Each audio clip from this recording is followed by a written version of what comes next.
بسم اللہ الرحمن الرحیم۔ السلام علیکم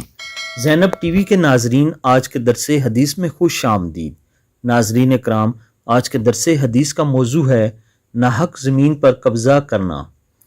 رسول اللہ صلی اللہ علیہ وآلہ وسلم نے ارشاد فرمایا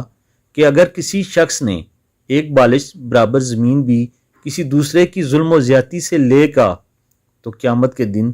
7 زمینوں کا توق اس کی گردن میں ڈالا جائے گا۔ ناظرین اکرام، مفہوم حدیث یہ ہے، ایک بالش کا مطلب ہے ایک ہاتھ کے برابر زمین، اور جو توق ڈالا جائے گا وہ 7 زمینوں کا ہوگا، یعنی ایک ہاتھ کے برابر زمین اوپر سے لے کر زمین کی تہہ کے آخر تک، اور پھر اسی طرح 7 زمینوں کا،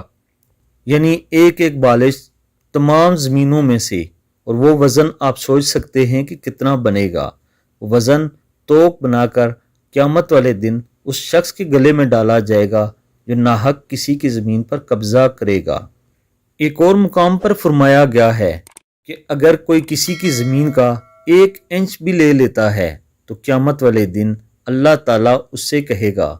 کہ وہ زمین جو تو نے اس سے لی تھی وہ جہنم کی تہہ میں پڑی ہوئی ہے، جاؤ اسے وہاں سے لے کر آؤ اور اس آدمی کے حوالے کرو۔ وہ آدمی جائے گا اور وہ زمین جہنم کی تہہ سے ایک ٹوکری میں ڈال کر اپنے سر پر اٹھا کر سیڑھیاں چڑھتا ہوا آخری سیڑھی پر جب پہنچے گا تو وہ زمین اس کے سر سے گر جائے گی، اور وہ زمین پھر دوبارہ اسی جگہ جا پر گرے گی جہاں سے وہ اٹھا کر لایا تھا۔ یہ اس شخص کی سزا ہوگی اور اس وقت تک ہوتی رہے گی جب تک اللہ تعالیٰ چاہے گا۔ یہ خیال رہے کہ کسی کی زمین پر ناحق قبضہ کبھی نہ کرنا، کیونکہ زمین کا مالک تو صرف اللہ تعالیٰ ہے، اور جو زمین ہمارے پاس ہے وہ اللہ تعالیٰ کی امانت ہے، اور زمین کا اصل مالک دغا بازی کرنے پر، ظلم و زیادتی کرنے پر سخت سزا دے گا۔ اللہ تعالیٰ سے دعا ہے اللہ تعالیٰ سب کو ہدایت عطا فرمائے، آمین ثم آمین۔